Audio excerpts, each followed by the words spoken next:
може да погреши знаме, ама никако не греши кога се работи за матна сделка или доделување на пари на еден или друг начин на владени функционери. Тоа работи совршено. Јавноста со денови очекува одговор како ќерката на министерот за надворешни работи Никола Димитров доби стипендија за школување во вредност од $40,000 за студирање во Холандија, ако се знае дека Димитров официјално има пријавено стан од 138 метри квадратни во Хаг, Холандија, во вредност од над €315,000.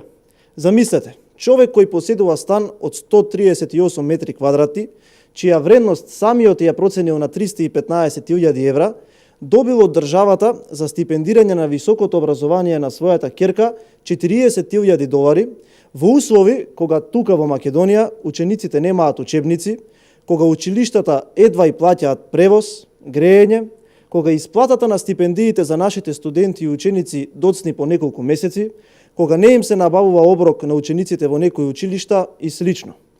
Ете докаде дотуркаа европските вредности во Македонија со владата предводена од Заев и Димитров.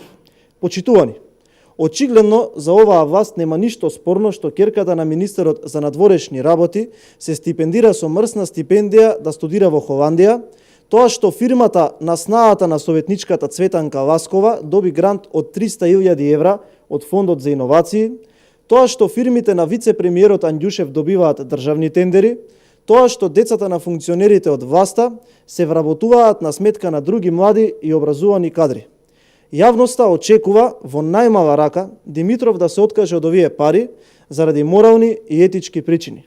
Со $40,000 може да се покрие цела учебна година исплаќање на ученички стипендии на речиси 100 ученици во Република Македонија во вредност од $3,000 месечно. Или со овие $40,000 може да се покрие оброкот на сите училишта и сите деца во целодневната настава и основци за околу 2,5 месеци во целата општина Ѓорче Петров. Тоа се вистинските вредности во Европа.